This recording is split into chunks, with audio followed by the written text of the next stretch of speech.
Bonjour à tous. Aujourd'hui, on va parler de l'expérience de Milgram. Stanley Milgram est un psychologue américain, né en 1933 et mort en 1984. Il est principalement connu pour la série d'expériences qu'il a entreprises entre 1960 et 1963, qu'on connaît aujourd'hui sous le nom d'expérience de Milgram. Cette expérience avait pour but principal de montrer la tendance de l'être humain, et notamment de l'être humain social, à la soumission à l'autorité. Beaucoup de personnes aujourd'hui connaissent cette expérience, on en trouve des références dans la culture populaire, il existe même un film dans lequel cette expérience est reproduite, le film I comme Icare d'Henri Verneuil, sorti en 1979, et dont vous pourrez trouver facilement des extraits sur Internet. Dans cette vidéo, on va non seulement présenter cette expérience, décrire le protocole de Milgram, ainsi que les résultats qu'il a obtenus, mais on va aussi proposer une interprétation de cette expérience, une interprétation qui sera à contre-courant des interprétations classiques, et comme sur cette chaîne, on n'est pas là pour trouver la vérité, mais pour donner matière à penser, eh bien on va essayer de pousser un petit peu la réflexion sur cette expérience, pour tenter de voir ce qu'elle nous dit. L'expérience de Milgram a pour but d'évaluer le degré d'obéissance d'un individu à une autorité. Plus exactement, et vous verrez que c'est important de faire la précision, à une autorité perçue comme légitime. On parle alors de soumission, la soumission désignant ici une action qui va contre la conscience morale de l'individu. La soumission se caractérise par le fait qu'il y ait un conflit moral. Un conflit entre l'action réalisée par le sujet et sa conscience morale qui lui interdit de faire cette action. Sa conscience morale qui s'oppose à son acte. Donc même si je pense que vous êtes déjà très nombreux à connaître le principe de l'expérience de Milgram, on va quand même prendre le temps de faire un rappel et d'expliquer en quoi consiste précisément cette expérience. Un laboratoire scientifique publie une annonce, un appel à participer à une expérience scientifique sur l'apprentissage. On explique que le but de cette expérience, c'est d'évaluer l'efficacité de certaines méthodes dans la mémorisation et dans l'apprentissage. Donc une fois que les participants se sont manifestés, ils entrent dans le laboratoire par groupe de 2. Donc chaque expérience implique 2 participants qui entrent dans la salle d'expérience et qui sont reçus par une équipe de scientifiques en blouse blanche, c'est-à-dire portant les attributs de leur autorité. Et à ce moment-là, on effectue un tirage au sort entre les 2 participants pour répartir les rôles, pour désigner le rôle que chacun des 2 participants va remplir durant l'expérience. À l'issue du tirage au sort, l'un des participants est désigné élève et l'autre est désigné professeur. À ce moment-là, on installe l'élève sur une chaise électrique dans une pièce distincte du professeur et le professeur, quant à lui, est placé devant un pupitre qui contient une liste de mots à dicter à l'élève pour qu'il les retienne. Et donc le but du jeu, c'est que l'élève doit mémoriser un maximum des mots de la liste, et à chaque erreur, le professeur aura le devoir de lui envoyer une décharge électrique. Alors au début, il s'agit d'une décharge assez légère, et plus les erreurs seront nombreuses, plus les décharges seront puissantes. C'est-à-dire qu'à chaque erreur, la décharge électrique augmente de 15 volts, pour finir avec la décharge maximale d'environ 400 volts. Donc 400 volts, je peux vous dire que vous le sentez passer. Quand on met les doigts dans la prise électrique, on risque du 220 volts. Donc là, on est quasiment sur le double. Donc cette expérience peut avoir un côté amusant au départ, le fait de jouer des rôles, le rôle du professeur, le rôle de l'élève.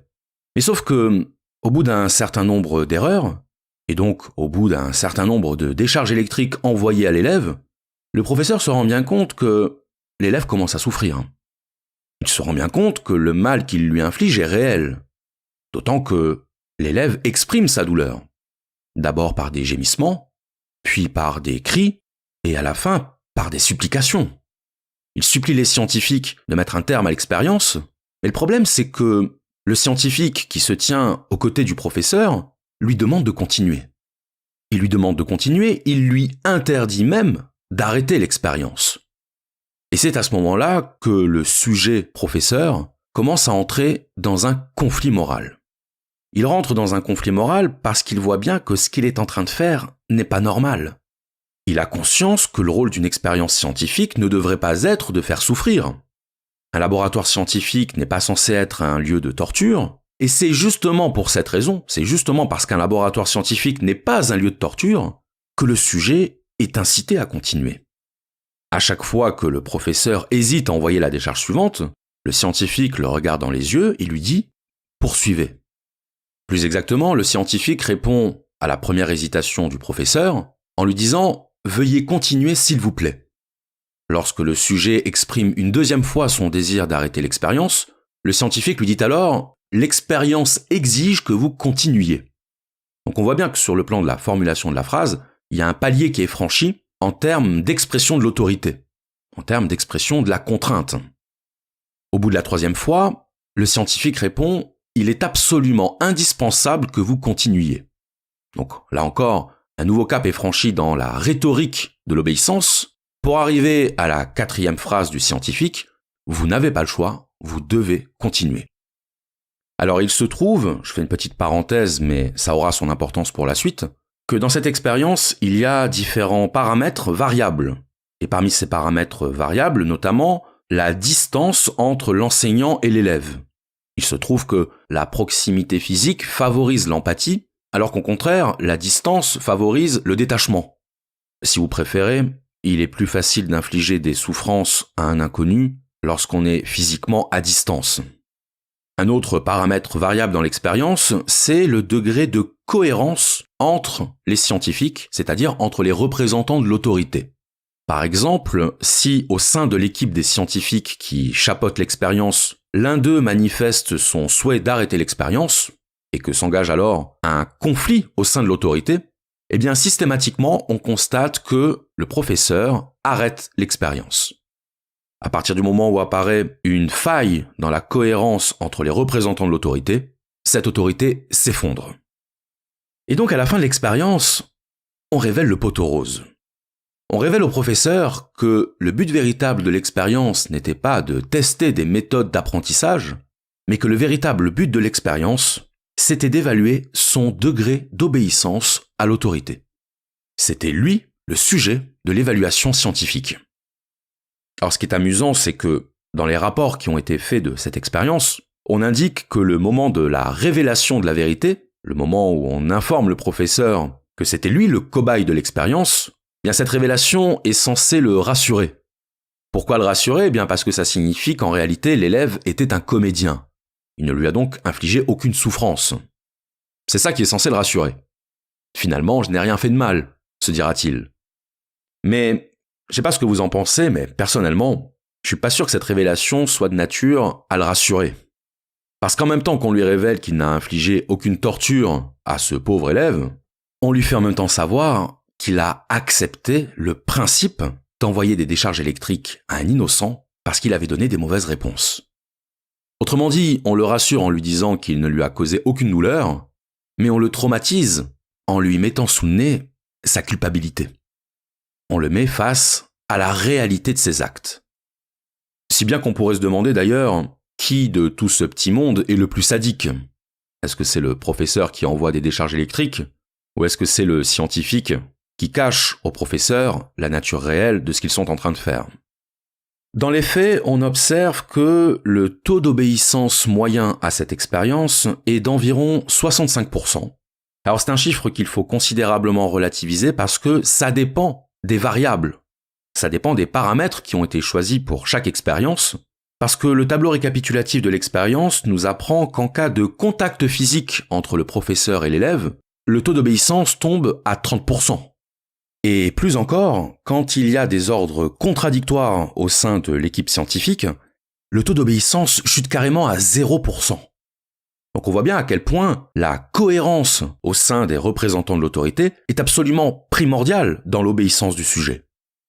Et dans tous les cas, on retiendra que tous les participants, absolument tous les participants, ont manifesté des signes de réticence. Des signes de réticence qui pouvaient aller de la simple question « Est-ce que je dois continuer ? Est-ce qu'il est normal que l'élève ait aussi mal ?» à la protestation, voire à l'interruption pure et simple de l'expérience. Donc déjà, ça permet de voir qu'il n'y avait pas beaucoup de psychopathes dans le lot. Et ça, en soi, c'est déjà rassurant.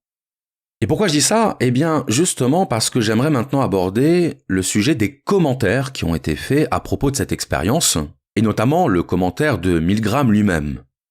Milgram a qualifié les résultats de son expérience d'inquiétants. Et c'est d'ailleurs l'idée qu'on retrouve la plupart du temps dans l'opinion publique, c'est-à-dire que quand on demande à une personne qui a connaissance de cette expérience ce qu'elle pense des résultats, eh bien la plupart des personnes disent la même chose, que c'est inquiétant, que ça révèle à quel point l'être humain est soumis, à quel point l'être humain obéit à l'autorité, au point d'occulter totalement ce que lui dit sa conscience. C'est ça le commentaire le plus fréquent sur cette expérience. En 1974, Milgram a cherché à comprendre les causes de ces résultats. Autrement dit, il s'est intéressé aux raisons pour lesquelles la plupart des sujets avaient obéi aux injonctions de l'autorité.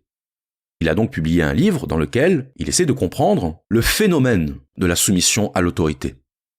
Et c'est là-dessus que je voudrais insister. Car dès qu'on parle de l'expérience de Milgram, c'est-à-dire d'une expérience scientifique, une expérience de psychologie sociale, on a tendance à tomber immédiatement dans le jugement moral. On va dire que c'est inquiétant, on va même dire que c'est scandaleux. Autrement dit, on va porter un jugement de valeur sur ce résultat, alors même que le but d'une expérience scientifique, c'est d'abord de comprendre. Comprendre un phénomène au lieu de le juger.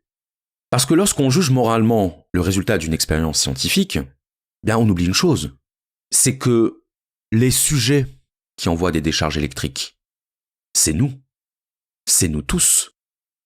Une expérience scientifique, et plus particulièrement une expérience en psychologie sociale, elle implique un échantillonnage, c'est-à-dire qu'on va prendre des sujets qui sont représentatifs de la population.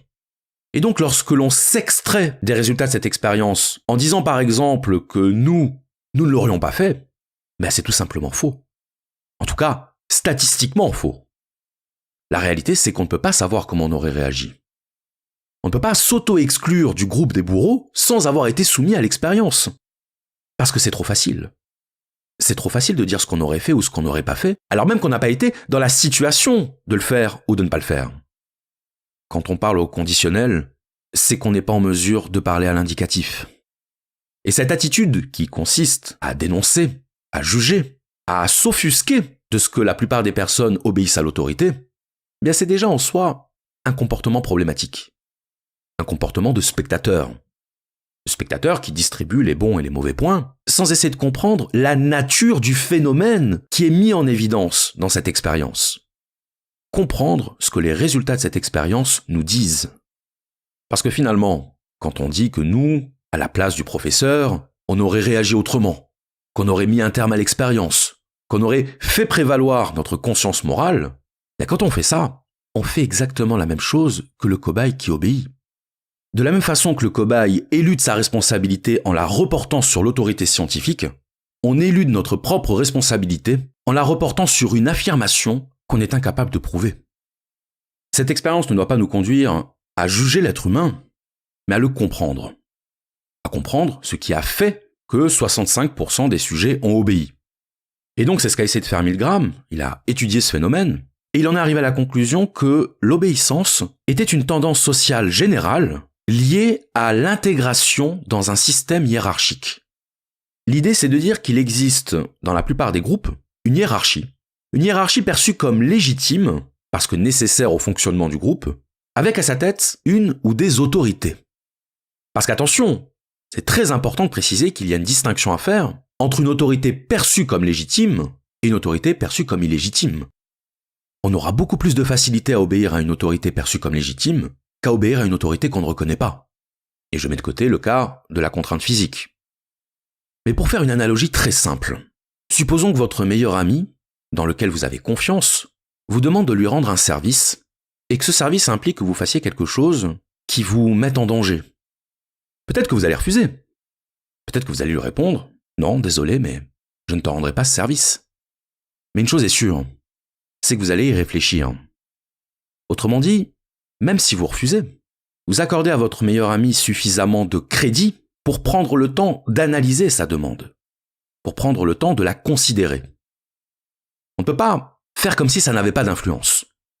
On ne peut pas faire semblant de croire que la confiance que vous placez dans une personne n'a aucune influence dans votre décision de satisfaire ou pas l'une de ces demandes.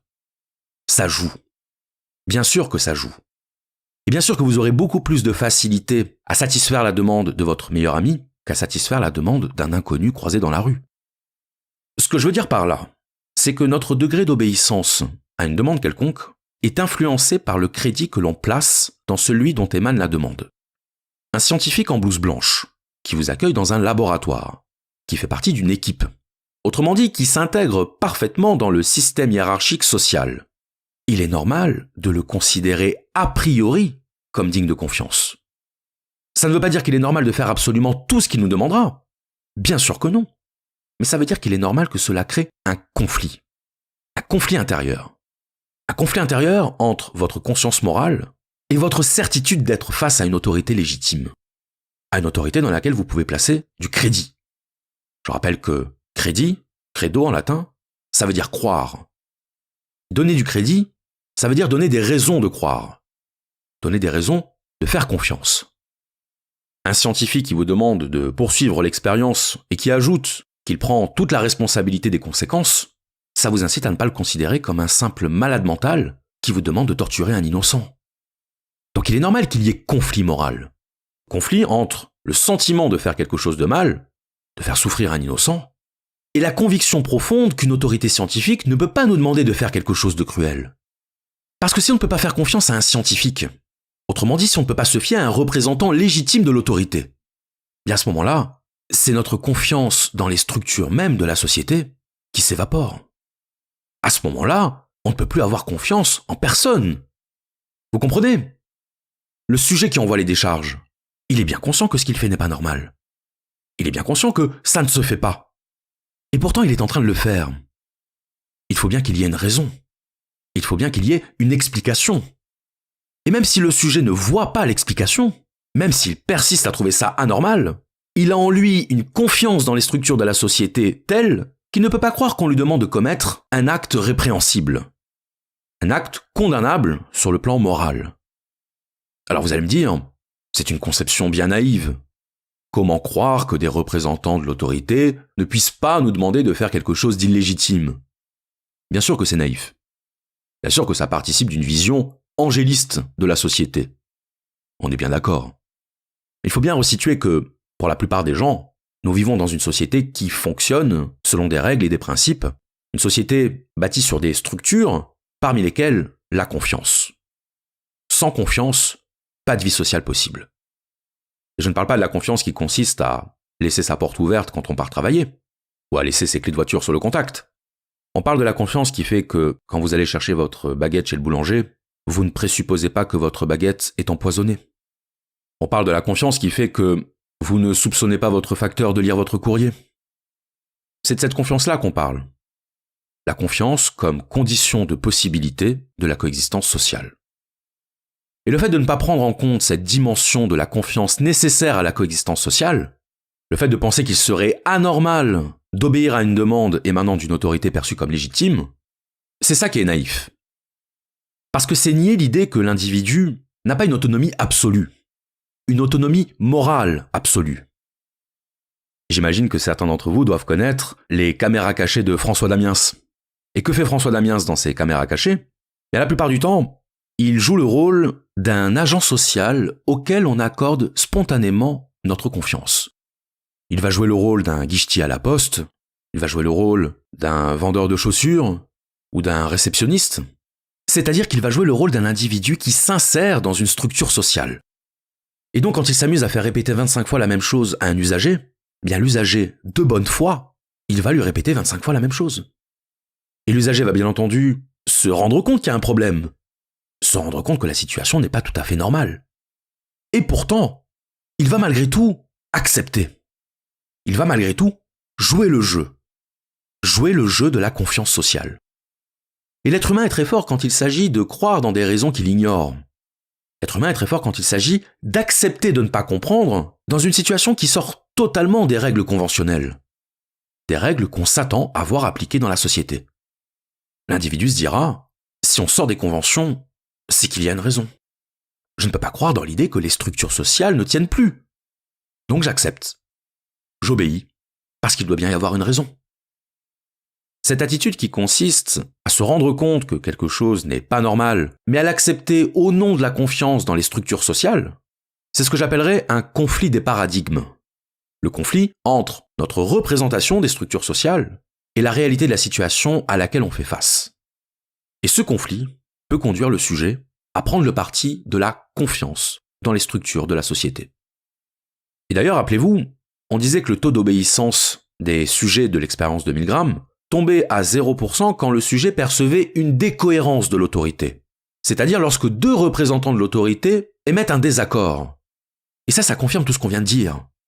C'est-à-dire que quand François Damiens joue le rôle d'un guichetier à la poste et qu'il persécute un pauvre usager, il suffit que le directeur de la poste arrive et qu'il demande à François Damiens ce que c'est que ce bordel, qu'il lui demande à quoi il joue, à ce moment-là, vous pouvez être certain que l'usager va se rebeller. Parce que la décohérence de l'autorité à laquelle il sera en train d'assister, ce sera pour lui le feu vert à la désobéissance. Le feu vert à l'expression de son autonomie morale. Juger celui qui obéit et le qualifier de soumis, c'est oublier un peu vite que nous obéissons tous à des autorités. Nous passons notre vie à obéir. Les employés obéissent à leur patron. Le contribuable obéit au fisc. Le soldat au colonel. Bien rares sont ceux qui peuvent se prévaloir de n'obéir à aucune autorité. Et d'ailleurs, remarquez que le jugement que l'on porte sur ceux qui obéissent à l'autorité, curieusement, on oublie de le porter dans les situations où nous sommes nous-mêmes en situation d'obéissance. La question serait plutôt de savoir, à quoi obéit-on ? Qu'est-ce que c'est qu'une guerre ? Une guerre, c'est une soumission massive à une autorité. Une guerre, ça consiste à aller tuer sur ordre, à tuer des personnes qu'on ne connaît pas, et de le faire sans qu'on nous pose la question de savoir si on trouve ça légitime ou pas. Et pourtant, nous célébrons les héros de guerre comme des modèles de courage. Le problème n'est pas tant l'obéissance que l'obéissance aveugle. L'obéissance aveugle, c'est l'obéissance qui nous fait abandonner notre discernement. C'est l'obéissance que nous ne remettons pas en cause. C'est l'obéissance comme habitude sociale. Et finalement, on peut trouver beaucoup plus de choses à reprocher au conformisme social, c'est-à-dire à la soumission libre et consentie à des normes, à des codes que nous ne remettons absolument pas en cause au quotidien, comme la soumission à la mode, comme la soumission à l'idéologie dominante. Cette soumission du quotidien qui nous rend aveugles à l'abandon de notre discernement, à l'abandon de notre libre arbitre. Le conformisme social est d'autant plus problématique qu'il n'est pas perçu de manière consciente, contrairement à l'obéissance à une autorité qui, elle, est consciente. Dans le cas de l'obéissance à une autorité, un conflit des paradigmes s'engage. Un conflit des valeurs et des représentations traverse l'individu. Il est face à un dilemme, mais il a au moins conscience d'être face à un dilemme. C'est parce que le conformisme social est inconscient et n'est pas perçu comme dangereux qu'il est d'autant plus dangereux. Parce qu'à travers le conformisme social, on abandonne notre capacité d'insurrection. En 1961 s'est tenu le procès d'Adolf Eichmann. Eichmann était un haut fonctionnaire du Troisième Reich. Il était responsable de la logistique de la solution finale. Après avoir échappé au procès de Nuremberg, il a été retrouvé, capturé et condamné à mort à l'issue d'un procès à Jérusalem. Et la philosophe Hannah Arendt s'est intéressée à son cas, elle s'est intéressée à son procès, dont elle a fait un compte-rendu dont une phrase est restée célèbre, une phrase dans laquelle Hannah Arendt évoque la banalité du mal. Ce que cette expression signifiait, et c'est ce que dira Hannah Arendt, et qui d'ailleurs lui vaudra de très nombreux reproches, c'est le fait qu'elle ait dit que le comportement d'Eichmann se rapprochait davantage d'un comportement bureaucrate que d'un comportement criminel.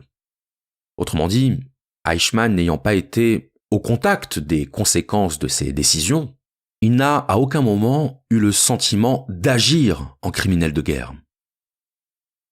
Le phénomène qui est à l'œuvre dans l'expérience de Milgram et dans cette soumission à l'autorité légitime, c'est un phénomène de délégation de la responsabilité. Et la délégation de la responsabilité, c'est lorsqu'on abandonne son autorité morale au profit d'une autorité qui prend en charge les conséquences de nos actes. La délégation de la responsabilité, c'est le fait de se dire qu'on est couvert. Et donc que lorsqu'on agit, d'une certaine manière, ce n'est pas nous qui agissons. C'est l'autorité qui agit à travers nous. Et c'est ainsi que la responsabilité se reporte, se dilue et donc en quelque sorte réduit la pression qu'elle exerce sur la conscience de l'individu. Alors j'ajouterai simplement, pour terminer cette analyse, que les résultats obtenus par Milgram ont été contestés par une philosophe australienne du nom de Gina Perry, qui a publié un livre en 2013 dans lequel elle accuse Milgram d'avoir manipulé les résultats de son étude. Alors parmi les aspects qu'elle conteste, elle écrit notamment que, en réalité, ce ne serait pas 65% des sujets qui auraient obéi, mais moins de la moitié, moins de 50%. Et ça, évidemment, ça change la donne. En tout cas, symboliquement, ce n'est pas la même chose de dire que la majorité des individus obéissent à l'autorité que de dire que c'est en fait moins de la moitié. Parce qu'évidemment, si c'est la majorité des individus qui obéissent, on est en droit de conclure que c'est l'être humain lui-même qui se soumet à l'autorité. Lorsqu'une majorité d'individus sont concernés par un phénomène, il devient beaucoup plus facile et beaucoup plus tentant de généraliser cette majorité à l'ensemble des individus. La deuxième chose que conteste Gina Perry, c'est le fait qu'il y aurait eu, dans la série d'expériences qui ont été menées, des infractions au protocole. On a vu tout à l'heure que, face aux réticences du sujet évalué, face aux réticences du professeur, le scientifique devait prononcer 4 phrases, et à chaque nouvelle phrase, l'injonction se faisait un peu plus pressante. Ce que nous dit Gina Perry, c'est qu'il est arrivé que le scientifique aille jusqu'à demander 26 fois au sujet de poursuivre l'expérience. 26 fois au lieu des 4 qui étaient prévus dans le protocole. Donc évidemment, ça ne remet pas en cause le fait que le sujet a fini par obéir, mais ça relativise l'idée selon laquelle il n'en faudrait pas beaucoup pour faire obéir le sujet. Là encore, ça change un petit peu la donne sur l'idée assez répandue selon laquelle l'expérience de Milgram démontrerait une sorte de soumission automatique et aveugle à l'autorité. Et enfin, le troisième aspect qui est reproché à Milgram, c'est le fait qu'il y aurait eu chez lui, dès le début, un biais de confirmation, c'est-à-dire que Milgram n'aurait pas organisé cette expérience de manière totalement innocente, mais qu'il avait déjà une certaine idée du résultat qu'il souhaitait obtenir. Autrement dit, que Milgram voulait prouver que l'être humain a tendance à se soumettre à l'autorité. Et ça, c'est quelque chose qui, sur le plan de la méthodologie scientifique, pose de très gros problèmes. Parce qu'évidemment, l'intention du scientifique qui organise une expérience de ce type, ça révèle qu'il a un intérêt à obtenir certains résultats plutôt que d'autres. Autrement dit, ça pourrait expliquer, en partie, le fait que le pourcentage de sujets qui obéissent aurait été augmenté et le fait que des infractions au protocole aient pu être commises. Si l'expérience de Milgram nous apprend quelque chose, c'est d'abord la formidable complexité de la conscience morale humaine. Une conscience morale qu'on a souvent tendance à placer dans des situations manichéennes, des situations où ce qui s'opposerait, ce serait le bien contre le mal, ce serait les gentils contre les méchants. Si le jugement moral à l'égard des sujets obéissant à l'autorité me paraît pour le moins malvenu, c'est lié au fait que ça participe de cet oubli général, de cette inconscience générale, de notre propre part sombre, de notre propre côté obscur, qui fait qu'on s'érige d'autant plus comme les représentants du bien, les représentants de la bonne conscience, qu'on n'a pas eu à subir l'expérience du conflit moral. Subir l'expérience du conflit moral, subir l'expérience du dilemme, c'est quelque chose qui nous prémunit contre le jugement. C'est quelque chose qui nous porte davantage à essayer de comprendre qu'à vouloir juger, qu'à vouloir s'ériger en peseur des consciences qui nous indiquent quelle porte nous méritons, la porte de l'approbation ou la porte de la condamnation. Rousseau disait que dans l'état social, les citoyens obéissent à des lois. Ils obéissent aux lois, mais ils n'obéissent qu'aux lois. Et c'est parce qu'ils obéissent aux lois qu'ils n'obéissent pas aux hommes. En obéissant à une loi, on n'obéit pas à un homme. On obéit à un principe impersonnel. Face à un principe, nous sommes seuls à choisir. Et c'est parce que nous sommes seuls à choisir que nous devons faire l'épreuve du déchirement de la conscience et en assumer la responsabilité. Obéir aux hommes, c'est obéir à des êtres corruptibles. Obéir à des idées, à des valeurs, à des principes, c'est obéir à soi-même. C'est choisir sans juger. c'est choisir et assumer. Je vous remercie.